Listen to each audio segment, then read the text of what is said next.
La grande édition sur i24 News, bienvenue, votre rendez-vous quotidien avec l'actualité du Moyen-Orient et voici le sommaire de ce journal.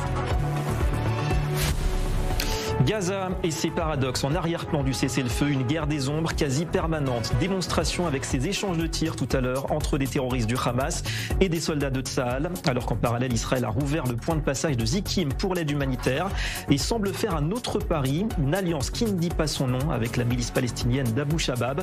Elle se dit prête à affronter directement le Hamas et à reconstruire le territoire. Tout cela alors que dans le sud d'Israël, on découvre les derniers fantômes du 7 octobre, comme ces armes du Hamas retrouvées 2 ans plus tard dans une école du kibboutz de Be'eri. Mahmoud Abbas manipule la France. Le coup de colère de l'ambassade israélienne à Paris. Elle dénonce l'accueil triomphal réservé aux leaders d'une autorité palestinienne corrompue et qui rejette de manière systématique les propositions de paix. Israël qui n'a pas digéré la reconnaissance par Emmanuel Macron en septembre d'un État palestinien virtuel. Nous recevrons l'ambassadeur ce soir, Joshua Zarka. Nous reviendrons également sur la marche arrière des autorités françaises qui autorisent finalement les sociétés israéliennes à exposer au salon Milipol. Et puis pendant ce temps aux États-Unis, agenda bien rempli pour Donald Trump. Le président américain recevait Ahmad al-Shara, son nouvel homologue syrien, qu'il tente, on y reviendra, de rapprocher d'Israël. Mais c'est un autre dossier qui préoccupe le chef de la Maison-Blanche apparemment, le procès Netanyahou, à tel point qu'il prend sa plume pour demander directement au président israélien Yitzhak Herzog de gracier le Premier ministre israélien. Un procès politique et injuste, dit-il. Pour appuyer sa demande, il évoque un dirigeant formidable et décisif en temps de guerre, un soupçon, ingérence, une certitude, la solidité de sa relation personnelle avec le chef du gouvernement israélien, Donald Trump, qui précise respecter pleinement l'indépendance de la justice israélienne.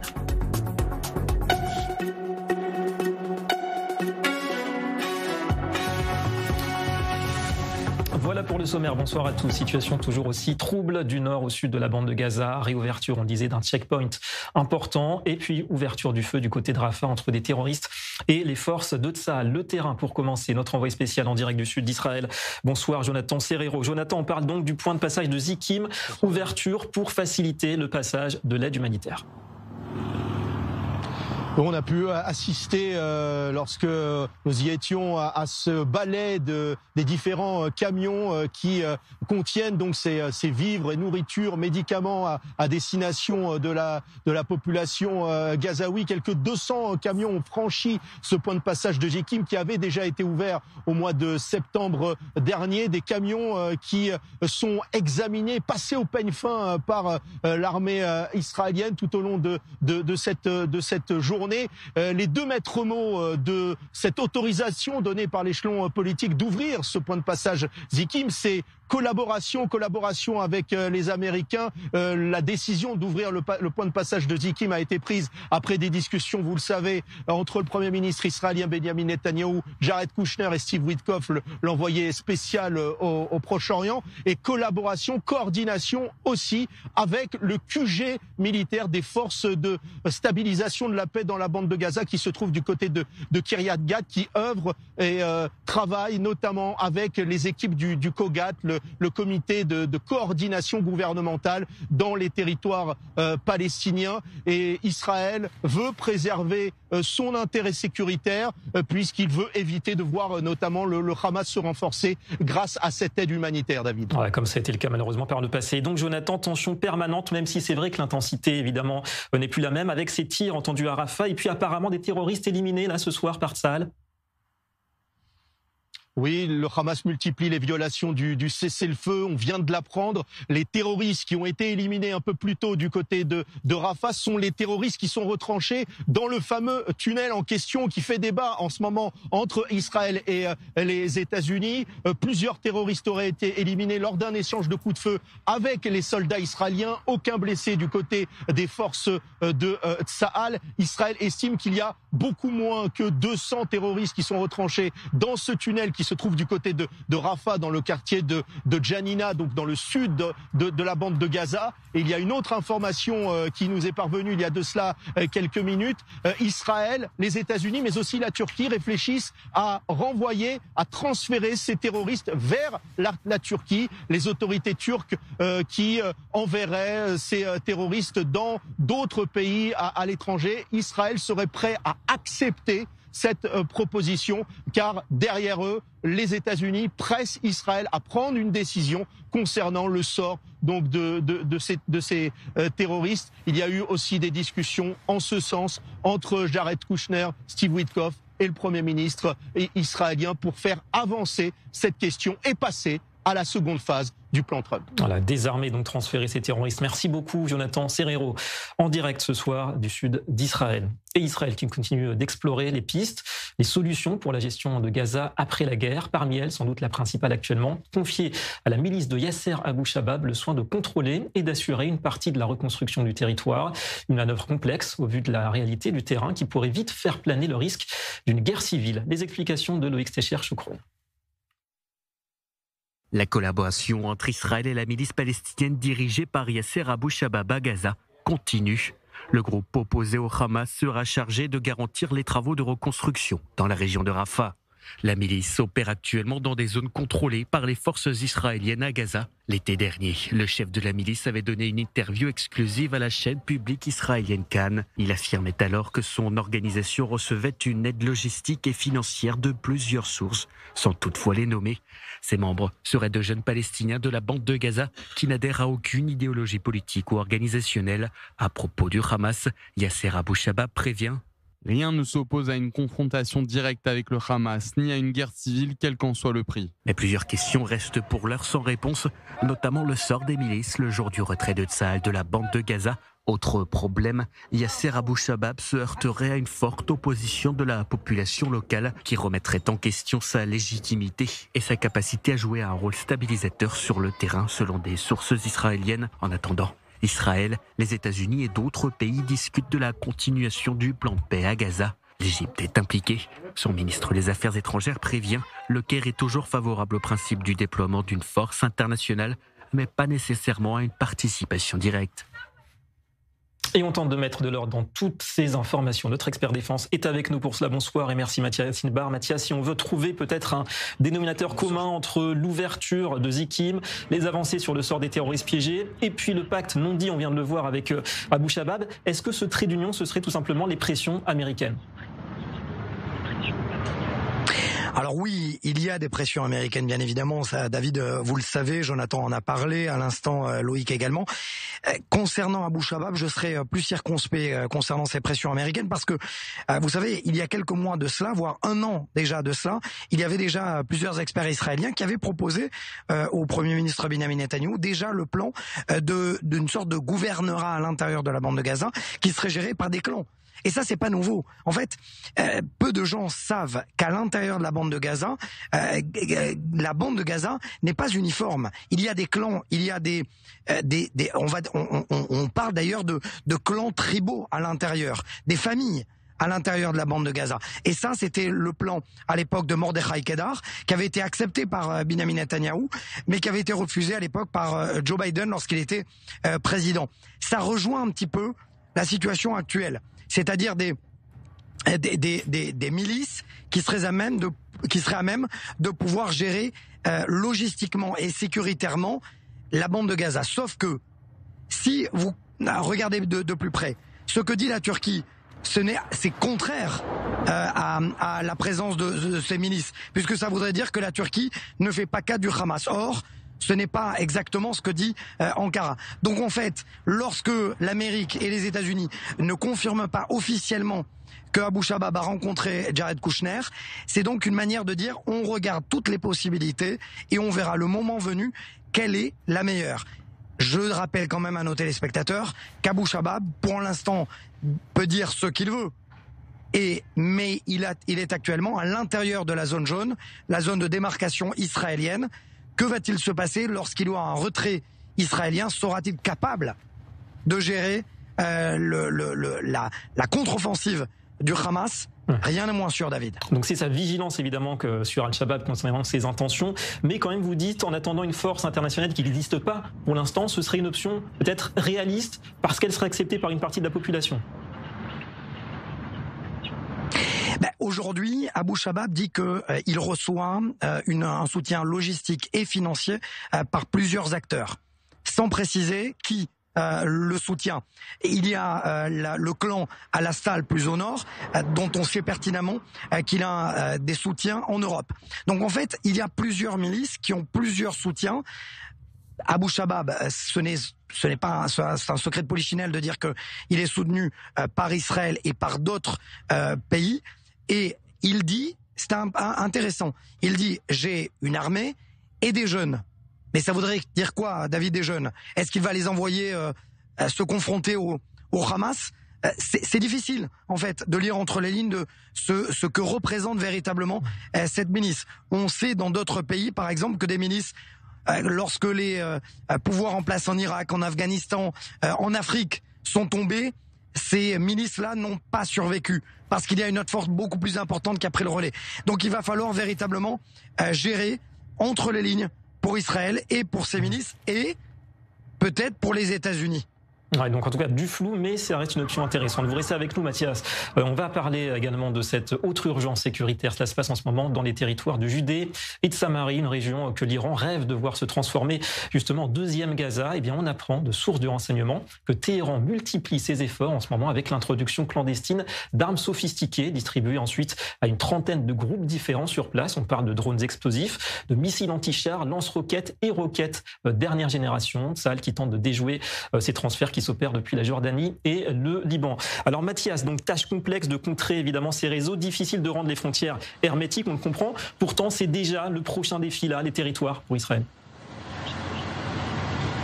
Oui, c'est indéniable et vous avez raison, David, ce soir d'en parler parce que peu de télévision, de médias en parlent et pourtant c'est important parce que l'Iran ne cesse de déployer tous les moyens nécessaires pour alimenter les groupes terroristes qui ont été sérieusement frappés lors de cette guerre du 7 octobre par autant de missions de l'armée israélienne, que ce soit à l'intérieur de Jenin, des camps de Jenin, de Tulkarem, également à l'intérieur de Naplouse et dans d'autres zones.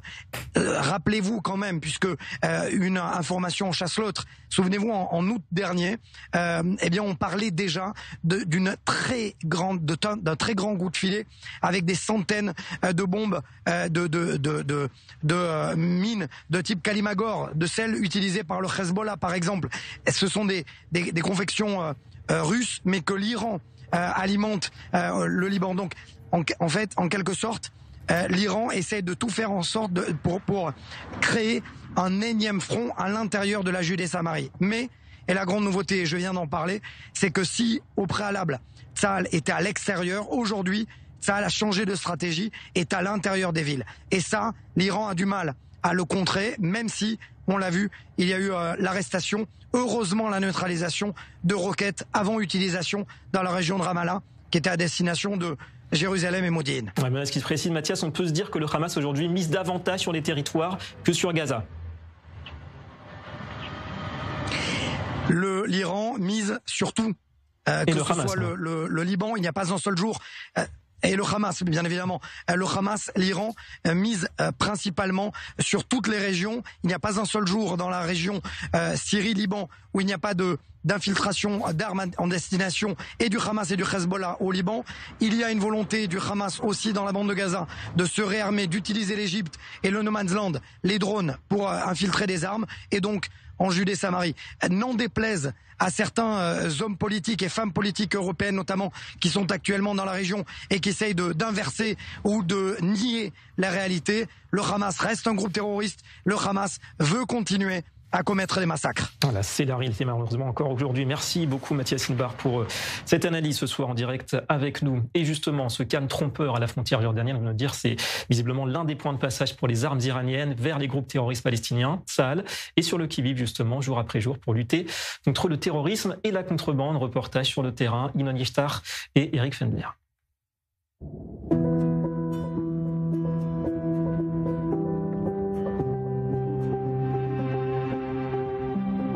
עכשיו אנחנו כבר נמצאים בתא שטח של המובלעת ובין הגדר לבין הנהר. מה שנמצא ומפריד בינינו כרגע לבין מדינת ירדן זה הנהר עצמו, נהר הירדן. Le lieutenant-colonel Gilad dirige la brigade de la vallée du Jourdain. ou de la Beka. Pour la première fois, il nous permet de rentrer dans la zone des positions avancées, sur la ligne d'eau. Des fortifications et des bunkers sont là depuis la guerre de Kippour en 1973. Ils sont abandonnés depuis plus de 30 ans. Mais depuis le mois de juin dernier, du jour où l'État hébreu a attaqué l'Iran, les soldats de Tsahal réoccupent ces positions jusqu'à nouvel ordre. עד אזור שנות ה-90, סוף שנות ה-90, החזיקו פה לא מעט מוצבים ולאט לאט הלכו ופחות ייאשנו אותם.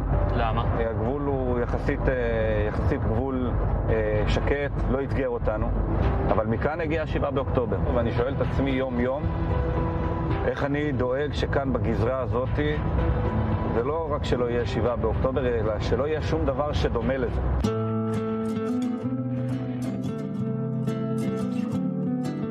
ברוכים הבאים, הגענו למוצב ינשוף, הוא אחד ממוצבי קו המים שאנחנו מחזירים אותם לשימוש אחרי לא מעט שנים. הוא לא תעלות. כן, יש פה לא מעט תעלות לחימה. יש לך בעצם קו ראשון, קו הגנה מאוד מאוד חזק, שהוא מאפשר כאן שליטה בתצפית, באש, בכל מה שצריך. הוא מאפשר כאן גם כבר לשלוח כוחות, למנוע מאויב להיכנס בקו הזה. והמ"פ חי כאן. כשהמ"פ חי כאן, אז הוא מחזיק את המרחב, הוא מכיר את השטח, הוא נע פה בתוך המרחב. אנחנו נדרשים לעצור כאן מבריח, מסתנן, אבל נערכים למול מחבל או חוליית מחבלים, או גרוע מזה שיחדרו. השאלה הראשונה של כל תושב שרואה שמסכלים כאן הברחה, גם של מסתננים, גם של אמל"ח, גם של סמים, הוא אומר, אוקיי, זה מה שראינו, מה עם מה שלא ראינו? אנחנו בוחנים את עצמנו יום יום. אנחנו מחזיקים כאן, כמו בעבר, גבול לכל דבר ועניין, עם יכולות טשטוש, באם חדרו אותנו, אנחנו יודעים להסתכל על זה. אנחנו יודעים להגיד, נחדרנו הלילה. אני מדבר כאן על הליכה רגלית. בעולם הרחפנים זה כבר משהו אחר, גם בזה אנחנו עוסקים לא מעט, וגם כאן אנחנו לאט לאט מתעצמים ביכולות למול איום הרוקק. Mais la contrebande n'est pas la principale préoccupation de ces hommes. Que se passera-t-il le jour où l'ordre sera donné? Car la réponse n'est pas au-dessus du sol, mais en dessous. Nous ne sommes pas autorisés à tout montrer, mais rien qu'en descendant, on voit qu'il y a seulement quelques semaines, seuls des chauves-souris vivaient ici. פה השמשנו חדרים נוספים, זה הכל לוחמים, כן? היה כאן מלוכלך בטירוף, חדר שאותו אנחנו מגדירים. יואו, בוא סתכל. 92, מהרביעי לעשירי עד הרביעי ל-11, 92. Lorsque l'armée a décidé de quitter ses positions et de se repositionner le long de la route 90, tout a été laissé derrière, tel quel. Nous retrouvons des messages sur les accords d'Oslo, sur le ministre Lieberman, et sur l'hiver de 1994, particulièrement pluvieux. חורף 93-94, טובעים פה, הצילו. תשמע, ליברמן רזה. מעמד מאוד מרגש היום, הקמת המוצב מחדש, משמישים פה גם את המוצב קו מים עצמו ואת התעלות. Depuis les événements du 7 octobre, Tsahal comprend que l'alerte des services de renseignement ne suffit pas. Les combattants doivent être déjà sur place, prêts à tout scénario. אסור לנו לעזוב וללכת לאחורה למקומות שנוחים לנו יותר. שאיפה שהיינו עד עכשיו, במחנה, אנחנו צריכים להיות מוכנים להתקפה בהפתעה. בשביל זה צריך לחיות יום-יום בתודעה שהדבר הזה יכול להתממש פה, היום בלילה, מהגבול המזרחי, למרות שיש פה גבול של שלום, גם פה. זה כנראה המרחב הבא שהאיראנים ירצו לפעול בו, ואני מעריך שבשנים הקרובות אנחנו נפגוש פה יותר איומים. Les scénarios peuvent être ici très divers. Des attentats qu'encouragent les Iraniens, des combattants yéménites réussissant à prendre position de l'autre côté de la frontière, et bien sûr, tous les villages palestiniens de Jordanie. Tout doit être pris en considération. כאן חקלאי ישראלי, עשרות מטרים ממנו, כבר חקלאים ירדנים חיים האחד לצד השני, כשרק תעלת מים מפרידה ביניהם. כן, יש כאן אתגר לא קטן בהקשר הזה. הצבא הירדני הוא לא האויב שלנו. האויב, אם תרצו, זה חוליות שיכולות להתבסס כאן על בסיס כפרי כביש 90, בין אם זה בהכוונה איראנית, או אויב חותי כזה או אחר שיכול להתבסס כאן. גם למול המדינה שאנחנו נמצאים מולה יש לא מעט פלסטינים. מה זה לא מעט? רוב המדינה היא פלסטינית. הלחימה בעזה מתסיסה גם אצלם כל מיני תחושות כאלה ואחרות, ואנחנו רואים את זה בדמות המפגע הבודד. ובדמות יכולת של חוליות כאלה ואחרות להתארגן כאן למולנו. Israël veut garder de bonnes relations avec le partenaire, le nom de code du royaume hachémite. Les échanges entre les deux armées sont excellents, nous affirme l'officier, mais en ce qui concerne le futur, il sera pour toujours incertain.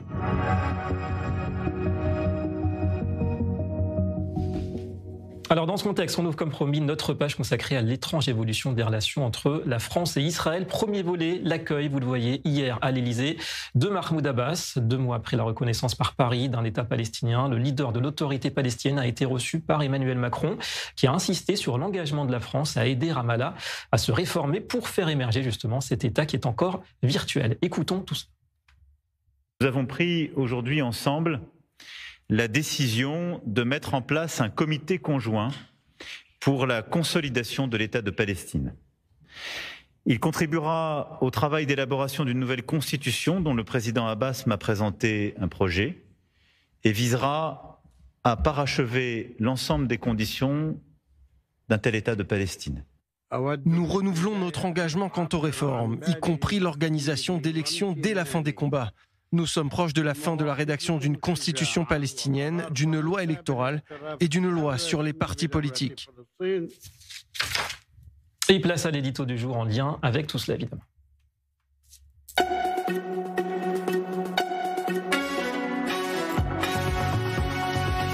On l'a souligné hier soir au moment où Donald Trump met en lumière la nouvelle génération de dirigeants au Moyen-Orient. Eh bien, la France reste fidèle à ses vieux amis comme Mahmoud Abbas. Le leader de l'autorité palestinienne entend jouer un rôle dans l'après-guerre aussi à Gaza. Bonsoir Christian Mallard. On vous retrouve à Paris, notre consultant diplomatique. Alors Christian, il a accordé, Mahmoud Abbas, une interview au Figaro. Pour vous, c'est un mélange alors de vœux pieux et de mensonges. Expliquez-nous. Qui peut croire Mahmoud Abbas, qui est un vieux terroriste, comme son prédécesseur Yasser Arafat, qui a toujours fui les accords de paix potentiels? Un premier gros mensonge apparaît dans l'interview. Quand il déclare, je le cite, « Le Hamas n'aura aucun rôle à venir dans la gouvernance à Gaza », Mahmoud Abbas se moque de nous, car le Hamas ne veut ni désarmer, ni quitter Gaza.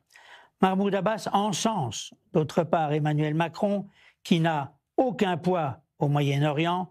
Son aide, dit-il, incarne l'engagement indéfectible de la France dans la justice et le droit international. Tout cela relève du vœu pieux face à l'opposition de Benyamin Netanyahou, surtout quand il déclare « Je vais coordonner avec la France la mise en place de la solution à 2 États, avec Jérusalem-Est comme capitale d'un État palestinien. » Mahmoud Abbas ment quand il déclare « Nous voulons que l'État de Palestine et l'État d'Israël vivent côte à côte dans la paix et la sécurité. » Mahmoud Abbas précise qu'il faut permettre au gouvernement palestinien légitime d'étendre son autorité sur la bande de Gaza.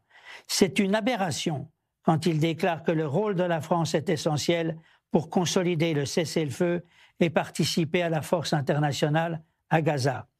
Notre objectif, dit Mahmoud Abbas, est que Gaza demeure une force de paix et de sécurité sous la pleine souveraineté palestinienne.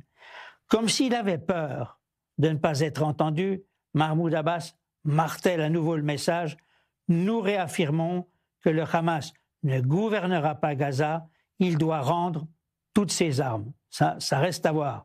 Cela relève, je crois, une fois de plus du vœu pieux. Mahmoud Abbas précise « Nous n'excluons personne de la vie politique, à condition que toutes les parties adhèrent à la légitimité palestinienne. » Mahmoud Abbas conclut enfin « Le Hamas n'aura aucun rôle de gouvernance à Gaza, mais il peut se transformer en parti politique. » Franchement, de qui se moque Mahmoud Abbas? La bonne question. Merci beaucoup Christian Mallard depuis Paris et nos studios. Les deuxième volet qui s'entremêlent au premier, c'est la décision que l'on prêtait à Paris d'empêcher la participation de 8 entreprises israéliennes au salon de l'armement Milipol qui débute la semaine prochaine à Villepinte. Et bien finalement, volte-face. Explication avec Anna Papiashvili.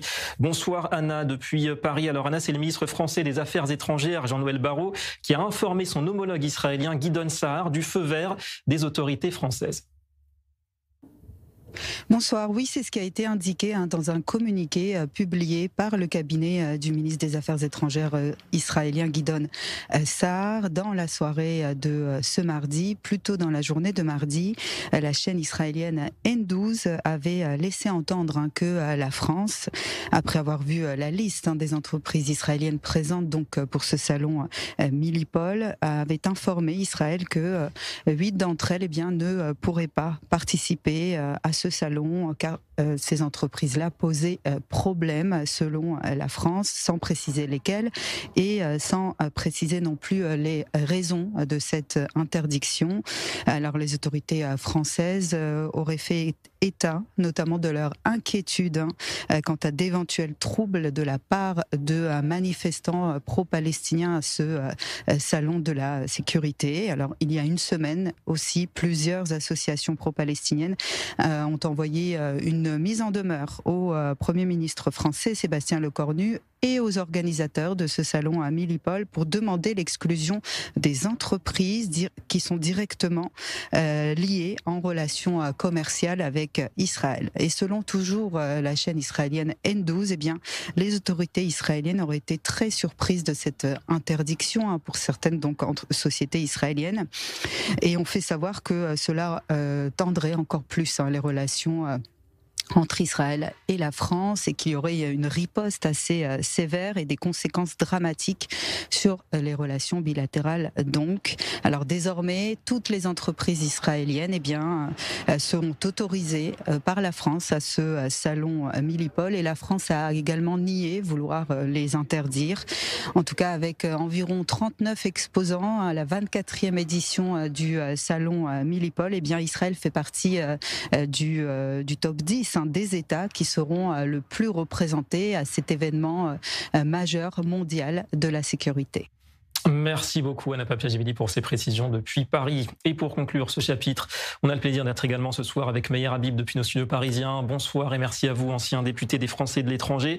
Alors on va revenir sur cette relation justement France-Israël parce que vous avez publié sur votre compte X vos conversations privées avec Emmanuel Macron. On les voit sur WhatsApp, on voit une copie de ce que vous avez publié. Quelque part vous l'interpellez, vous êtes intervenu dans cette affaire du salon de Milipol. Est-ce qu'on peut dire que, quelque part, c'est grâce à vous que ces 8 sociétés israéliennes pourront finalement participer à ce salon la semaine prochaine ? Pas quelque part, c'est totalement grâce à moi. Pour le coup, on va appeler un chat un chat. J'ai été contacté par l'avocat des sociétés en question qui m'a envoyé en début d'après-midi un mail following the decision taken by the French state November 10 et relayé par le chairman en substance pour expliquer que le gouvernement français avait décidé d'exclure 10 sociétés israéliennes. Ils m'ont demandé de les aider et auprès de Benjamin Netanyahou et au niveau du gouvernement français. J'ai dit, moi, la seule personne que je peux appeler, que je vais appeler, c'est Emmanuel Macron. J'ai envoyé un texto. Au début, j'ai rien dit. Je l'ai laissé pendant 2h30. J'ai pas eu de réponse du président. Après 2 heures, je le mets sur les réseaux en expliquant mon écœurement de voir que, alors qu'on essaye de rabibocher la France et Israël, alors que la France a boycotté à 3 reprises Israël, vous vous rappelez au Salon du Bourget, Rosatori, Euronaval.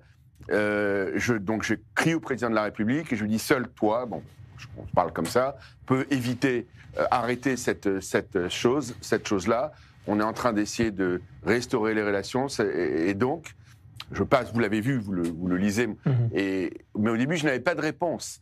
Et 2 heures après, je reçois un message du président, affaire réglée, bise. Voilà. Ouais. Donc, j'ai remercié Emmanuel Macron. J'ai même continué à échanger avec lui, et ça, je garderai pour moi les 2 autres messages qu'il m'a envoyés.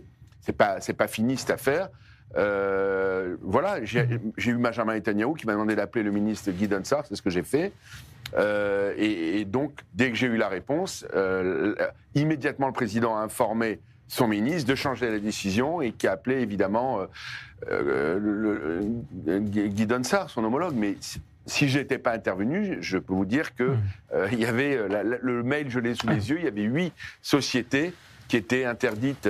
Et je crois et je remercie d'ailleurs Emmanuel Macron sur le coup. Alors évidemment, je trouvais délirant cette rencontre avec Mahmoud Abbas, qui est un négationniste, qui paye tous les mois tous les mois, et on est à la veille du 13 octobre, un salaire de ministre à des gens qui ont tué des juifs, dont la famille de l'assassin d'Esther Orgen qui est en prison, notamment. Mais sur le coup, il est intervenu et il a annulé la décision. Donc, est-ce que c'est lui qui avait pris cette décision? C'est ce que m'a demandé tout à l'heure le journal Le Monde. Ou est-ce que c'est le Quai d'Orsay? Je veux bien croire que sur le coup, c'est peut-être la cellule diplomatique du président de la République et le Quai d'Orsay qui ont pris cette décision. Elle a été, suite à mon intervention, suite à ma conversation avec Benjamin Netanyahou, elle a été inversée, et voilà, et donc c'est une bonne chose. Contact, des fois on y arrive, des fois on n'y arrive pas, nous cette fois-ci nous sommes arrivés. Alors donc satisfait, mais justement ce qui nous intéresse, c'est dans le fond, qu'est-ce qui a bien pu faire plier cette fois-ci le président Macron et la France? On a entendu aussi des menaces et des pressions de la part de la diplomatie israélienne. Quelle menace, quelle pression a fonctionné d'après vous, concrètement? Écoutez, ce que je peux vous dire, c'est que ce ne serait pas resté sans réaction de la part d'Israël. La guerre est terminée, les otages ont été libérés, Israël a libéré y compris des terroristes, donc on est dans un moment d'apaisement. On a la Chine, on a la Turquie, on a des dizaines de pays arabes qui sont là-bas, on a des très grandes démocraties, et encore une fois, on boycottait l'État d'Israël, le seul État juif. Pour moi, ça s'appelle de l'antisémitisme, ni plus, ni moins. On boycotte des acteurs et des artistes juifs, on boycotte des sportifs juifs, des équipes de basket, de football qui sont obligés d'être à huis clos parce qu'on a un État, un seul et unique État juif qui a été victime de plus grands pogroms depuis la Shoah, où on a tué 1400 juifs et qui s'est défendu. Il aurait fallu pas se défendre et se laisser tuer par ces barbares. Israël va détruire et a détruit. Et donc, encore une fois, pour moi, cette décision, elle était terrifiante, elle était invraisemblable, elle était ignoble, elle était même, pour moi, une décision frisé avec de l'antisémitisme. Alors, Meir Habib, pour conclure, parce que c'est important aussi, est-ce qu'il n'y a pas de risque que le président français vous en veuille de publier ces messages, même si on connaît votre proximité avec lui? Il est OK avec ça? Pas du tout. On a communiqué, je vous dis après. Il m'a donné encore 2 messages. Il m'a mis, même avec un petit smiley, demandé de ne pas les sortir. Je l'ai fait pour lui donner le crédit, sur le coup, du fait qu'il a, suite à mon intervention, décidé et en dernière minute, d'annuler ce boycott. Et donc, je l'ai dit, je le mets, je n'ai aucun souci à le faire. C'est la façon lorsqu'on communique sur Twitter. J'ai des rapports de très longue date, bien avant qu'il soit le président de la République, avec Emmanuel Macron. Quand il fait des bonnes choses, je le dis. Quand il fait de mauvaises choses, je le dis. Et hélas, il a fait beaucoup plus de mauvaises choses par rapport à Israël que de bonnes choses. Sur le coup, il a annulé ce boycott qui n'aurait jamais dû exister. On est dans un délire. Non, mais je ne sais pas si vous imaginez où on allait encore. On allait encore boycotter des sociétés israéliennes de défense. Mais de quoi? Où on allait? Mais il y a tellement de haine, à mon avis, au niveau du Quai d'Orsay, voire au niveau de la cellule diplomatique, peut-être même à l'Élysée. Je suis content, et je le dis. Alors, c'est pas terminé, David Neyman. On a décidé, peut-être aussi, j'ai parlé aussi à Benjamin Netanyahou, il a vu Mahmoud Abbas. Vous savez très bien ce que moi je pense de Mahmoud Abbas, vous savez très bien ce que aussi l'État d'Israël et Benjamin Netanyahou pensent de Mahmoud Abbas, c'est blanc-bonnet, globalement bonnet-blanc, même s'il y a des relations sécuritaires. C'est une personne qui est corrompue, qui est négationniste. Et qui finance le terrorisme. Qui a nié la Shoah. Maintenant, la France n'arrive pas à comprendre qu'il faut changer de logiciel. Changer le logiciel d'Oslo, effectivement. David Neyman, c'est le même logiciel d'Oslo qui a échoué quand on parle de Jérusalem, capitale de 2 États. Ça n'arrivera jamais. Jérusalem ne sera pas jamais plus divisée. Chacun le sait, c'est une évidence pour nous tous. Mais d'un autre côté, on a 500 000 Français juifs en France, on a 250 000 franco-israéliens en Israël, qui ont des familles, qui ont des liens. Donc si on peut restaurer un petit peu les relations entre la France et Israël, on le fait. En tout cas, vous saluez ce soir la réactivité d'Emmanuel Macron sur le salon Milipol suite à votre intervention qu'on a compris décisive. Merci beaucoup, Meir Habib, d'avoir répondu ce soir en direct à nos questions depuis Paris. On va revenir à l'actualité du moment au Moyen-Orient.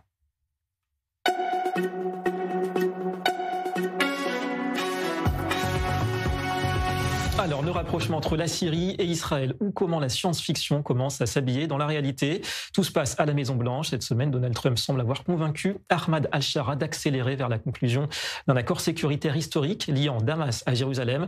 De quoi entrouvrir, pourquoi pas, la porte à terme des accords d'Abraham. Au fait, en quoi consiste cet accord si important? Des détails avec Alexandre Riahi. Israël et la Syrie mènent bien des pourparlers directs. Ahmed al-Shara le confirme dans une interview accordée au Washington Post dans le cadre de sa visite aux États-Unis. Nous sommes engagés dans des négociations directes avec Israël et nous avons accompli des avancées significatives. Ces discussions, qui durent selon plusieurs sources depuis plusieurs mois, visent à normaliser les relations entre la Syrie et Israël. La première d'entre elles, le retrait des troupes israéliennes du côté syrien du Golan. Pour aboutir à un accord définitif, Israël doit se retirer à ses frontières d'avant le 8 décembre.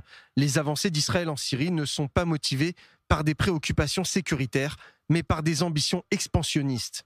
À la chute du régime de Bachar el-Assad, Tsahal est entré dans le sud de la Syrie pour sécuriser sa frontière et empêcher des groupes hostiles à Israël de s'y installer. Depuis, l'armée israélienne a établi une zone tampon entre les deux pays. Pour appuyer ces demandes, le président syrien affirme bénéficier du soutien de Washington. Les États-Unis sont à nos côtés dans ces négociations et de nombreux acteurs internationaux partagent notre point de vue. Aujourd'hui, nous avons constaté que M. Trump le partage également et qu'il fera tout son possible pour parvenir rapidement à une solution. Autre point non négociable, Damas rejette catégoriquement la demande israélienne d'une démilitarisation du sud syrien. Parler d'une zone totalement démilitarisée est dangereux. Si l'anarchie s'y installe, qui la protégera?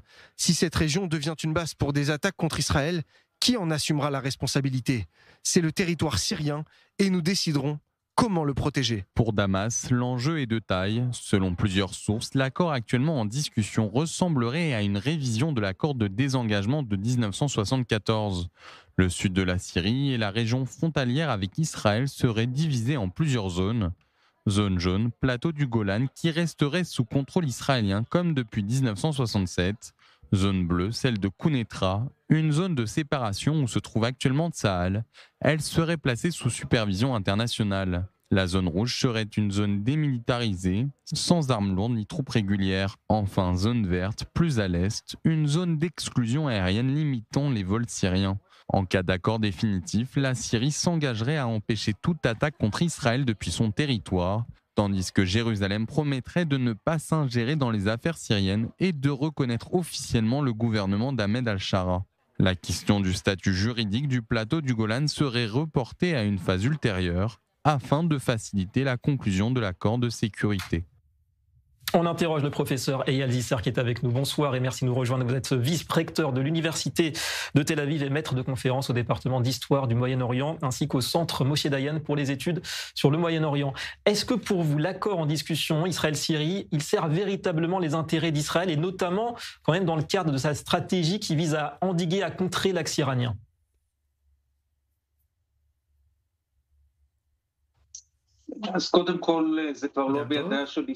Ce n'est plus entre les mains d'Israël, parce qu'Israël a pris son temps, a eu du mal à trouver sa politique, savoir ce qu'elle voulait ou pas, et comme partout, eh bien c'est Trump qui a décidé que Al-Shara était le partenaire avec qui il fallait parler.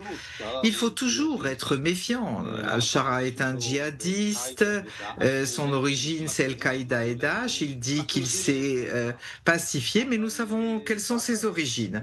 En même temps, il contrôle un pays détruit, il n'a pas d'armée, il est un ennemi de l'Iran et du Hezbollah qui ont aidé Assad à massacrer des Syriens, donc on peut avoir un espace de manœuvre face à lui.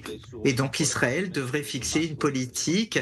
Et le problème, c'est qu'Israël ne sait pas prendre de décision pour avancer, pour arriver d'un côté à la possibilité de suivre, savoir si c'est un ancien djihadiste ou bien il est encore djihadiste, et deuxièmement, quels sont les besoins de sécurité d'Israël? Donc l'heure des choix, mais sur la forme quand même, docteur Zissar, le fait que ces négociations soient directes, c'est important. Est-ce que ça équivaut à un début de reconnaissance mutuelle entre la Syrie et Israël? Il y a cet aspect. Al-Shara, depuis qu'il est au pouvoir, il dit les choses qu'il faut dire.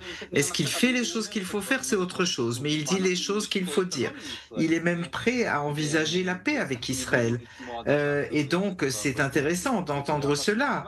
Et en ce qui concerne le passé, son ministre des Affaires étrangères a rencontré l'ancien ministre d'Ermer et cela montre son sérieux. Et je dis oui, en effet, c'est important, cela nous permet d'avancer. Encore une fois, tout en assurant les intérêts d'Israël, tout en suivant prudemment ce qui se passe en Syrie. Mais nous avons là une marge de manœuvre. Et donc, les sujets entre Israël et la Syrie ne sont pas liés à ce qui se passe seulement sur la frontière. C'est lié aussi aux Druzes qui sont dans le territoire syrien en profondeur. C'est lié à la présence turque au nord de la Syrie, au sud de la Syrie, pardon. Et donc, il va falloir travailler beaucoup pour le président Trump pour rapprocher les positions. Voilà, travail et prudence, comme vous dites, hein, c'est les mots qu'on va retenir ce soir. Merci beaucoup à vous, professeur Eyal Zisser. Et Donald Trump qui semble aussi se préoccuper en ce moment pour son ami Binyamin Netanyahou. On part tout de suite à Washington pour y rejoindre Antoine Hollard, notre correspondant. Bonsoir. Bonjour plutôt Antoine. À Washington, le président américain sort sa plus belle plume. Alors une lettre au président israélien Herzog, une demande, c'est gracier tout simplement Binyamin Netanyahou.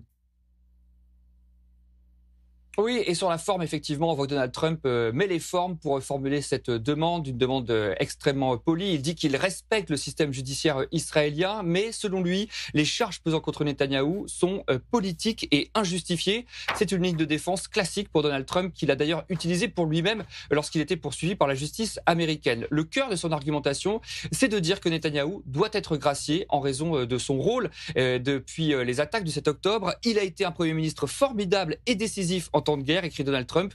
Il conduit désormais Israël vers une période de paix. Alors, c'est pas la première fois que le président américain fait pression sur son homologue israélien. Vous vous souvenez que le mois dernier, dans son discours à la Knesset, il avait directement interpellé Isaac Herzog pour lui demander de gracier Netanyahou. Cette demande avait d'ailleurs été ajoutée dans son discours à la demande du Premier ministre israélien. Le président israélien, en tout cas, qui dévoile cette lettre aujourd'hui, reste très prudent. Il explique qu'il a beaucoup d'estime pour Donald Trump, mais que les demandes de grâce doivent suivre la procédure habituelle, une façon un peu de botter en touche et de ne pas dire ce qu'il entend donner suite à la demande de Donald Trump. Le courrier de Trump, en tout cas, fait beaucoup réagir en Israël, notamment le ministre d'extrême droite, Ben Gvir, qui demande à Isaac Herzog d'écouter le président Trump. Et c'est peut-être ça, finalement, l'objectif du président américain, susciter un débat en Israël pour peser sur la décision d'Isaac Herzog. Voilà, qui a dit ingérence. Merci beaucoup, Antoine Hollard, depuis Washington. Eh bien, ce sera le parti pris de cette édition.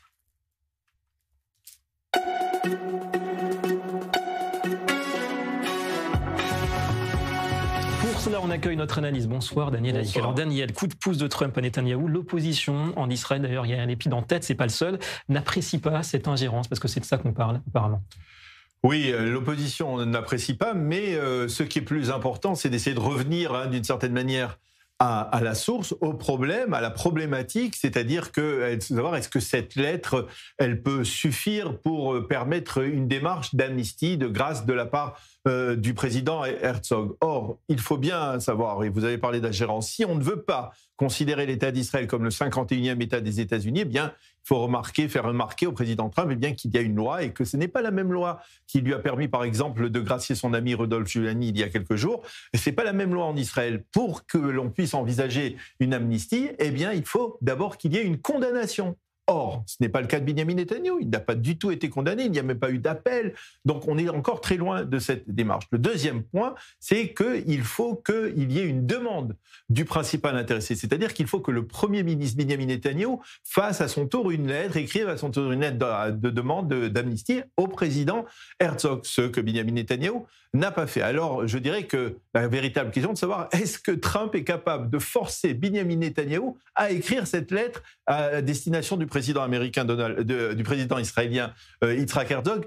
C'est pas sûr, mais il y a un cas où on pourrait l'envisager, et c'est là la différence importante avec les accords de compromis qu'on a proposés à de multiples reprises à Binyamin Netanyahou au sein de la loi israélienne, c'est que si cette demande n'oblige pas Binyamin Netanyahou à reconnaître une forme quelconque de culpabilité dans les procès dans lesquels il est impliqué, alors peut-être que Binyamin Netanyahou pourrait écrire cette lettre. Une situation compliquée. On retrouve d'ailleurs les mêmes camps, gauche et droite, Daniel, sur la question de la fermeture. On a pris aujourd'hui de la radio militaire Galey Tzahal, radio très politisée, diront certains. Expliquez-nous la décision d'Israël Katz, ministre de la Défense. Oui, ça fait déjà des dizaines d'années que l'on parle de la fermeture de Galey Tzahal. À partir du moment où cette radio israélienne est devenue une radio plus, on va dire, tout à fait une radio d'information avec, on va dire, les dérives d'une radio d'information, c'est-à-dire des prises de partis politiques. Et il faut savoir que de gauche comme de droite, des ministres de la Défense comme des anciens chefs d'état-major, eh bien, plusieurs ont envisagé la fermeture de Galey Tzahal.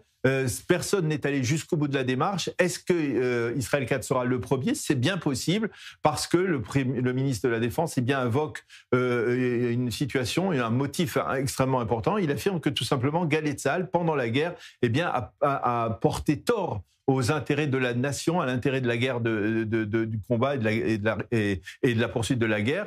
Et donc, indirectement, il dénonce, on va dire, en particulier le département d'information de Galey Tzahal en disant ce département a adopté des positions politiques qui sont à l'encontre du gouvernement et ce n'est pas normal en temps de guerre. Et c'est la motivation. C'est vrai que même des députés aujourd'hui qui sont dans l'opposition et qui étaient des généraux dans l'état-major qui avaient appelé à fermer Galey Tzahal, aujourd'hui disent ils sont dans l'opposition, ils disent c'est antidémocratique de fermer une radio, même s'il s'agit d'une radio de l'armée. Ouais, politique omniprésente. Merci beaucoup, Daniel Laïc, pour ce parti pris ce soir. Allez, l'actualité en bref maintenant et en images, c'est l'info chrono.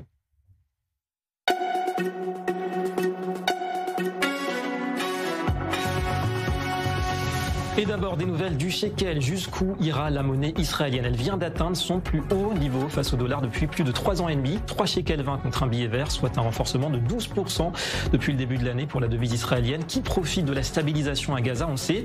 Même tendance, vous voyez, face à l'euro qui s'échange à 3,7 shekels contre 4,29. Souvenez-vous, c'était peu après les attaques du 7 octobre il y a 2 ans. La bourse de Tel Aviv d'ailleurs est en nette hausse. Elle suit également cette tendance optimiste.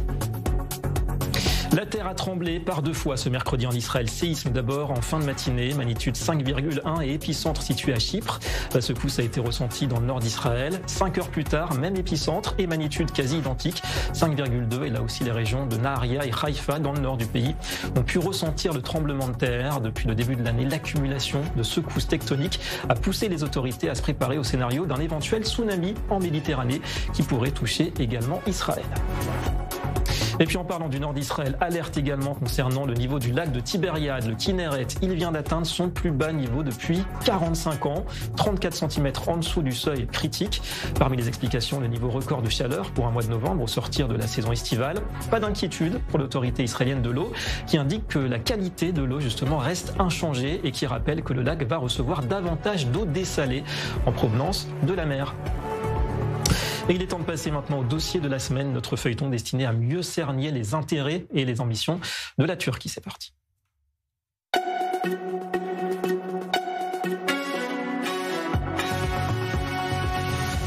Et ce soir, sans doute le cœur de ce qui nous intéresse en ce moment, un coup de projecteur sur cette réalité trop souvent oubliée. Officiellement, la Turquie, membre de l'OTAN, combat le terrorisme islamiste. Pourtant, officieusement, elle héberge, finance, protège des réseaux djihadistes, du Hamas aux factions syriennes proches d'Al-Qaïda, une toile d'alliance ambiguë entre idéologie islamiste, calcul stratégique et ambition régionale. Contradiction, diront certains, mais Ankara n'en est pas à un paradoxe près. On les passe en revue avec Loïc Stecher Choucroune. D'Ankara à Idlib, du Hamas à la fraternité musulmane, la Turquie d'Erdogan a étendu un réseau tentaculaire. Officiellement un axe religieux et humanitaire, officieusement un maillage idéologique et sécuritaire qui alimente une nouvelle mouvance djihadiste. Dès l'éclatement de la guerre en Syrie en 2011, Ankara a utilisé l'islam politique comme levier régional. Les services secrets turcs, le mythe, a facilité le passage de combattants d'armes et de fonds, notamment vers des groupes affiliés à Al-Qaïda, avec pour objectif d'affaiblir Bachar al-Assad, tout en affirmant le leadership sunnite de la Turquie.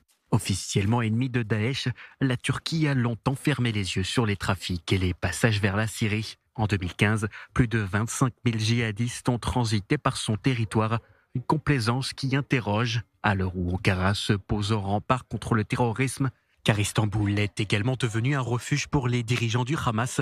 Sur ces images, le haut cadre de l'organisation terroriste Khalil al-Khaya rencontre le chef de la diplomatie turque. Sous la bienveillance du pouvoir en place, des cellules ont organisé depuis la Turquie le financement de tunnels à Gaza, de cyberattaques et même d'opérations terroristes en Cisjordanie. Derrière la façade d'un islamisme modéré, la Turquie développe une diplomatie religieuse offensive, mosquées, médias, formation politique, un soft power islamique qui s'étend de Gaza à Bamako, de Sarajevo à Kuala Lumpur. De l'ombre du califat ottoman au soutien affiché au Hamas, la Turquie d'Erdogan ne cache plus son ambition de devenir le cœur battant du monde sunnite, quitte à flirter avec le radicalisme. Une stratégie risquée, entre influence, idéologie et duplicité.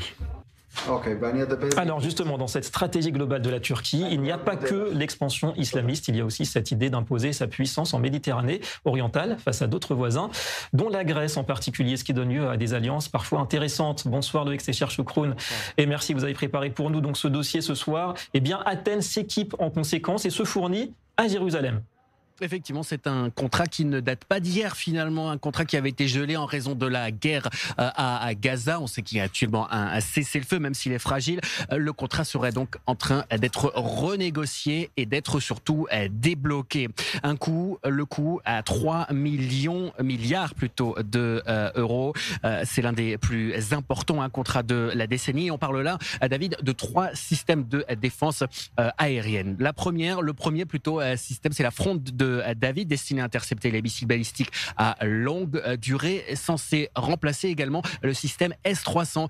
Système S-300, ça vient de Russie. Or, depuis que la Russie a envahi l'Ukraine, l'Europe impose un veto pour les achats en provenance de Russie. Le deuxième système dont on parle, également signé Rafael, c'est un système mobile capable d'intercepter des drones, des avions, des hélicoptères également, et encore des roquettes. Il devrait être déployé sur les petites îles grecques, destiné lui aussi à remplacer les systèmes russes obsolètes. Et enfin, le troisième système, ce n'est pas signé Rafael, c'est signé Israel Aerospace Industry. Les négociations sont donc en cours pour relancer le contrat. Il faut savoir également, David, que l'accord est conditionné au Parlement turc, à l'approbation plutôt du Parlement turc, et puis une partie du budget, on sait également, devrait venir de l'Union européenne. Et en ce moment, entre Bruxelles et Jérusalem, mais on ne peut pas dire que ce soit le grand amour.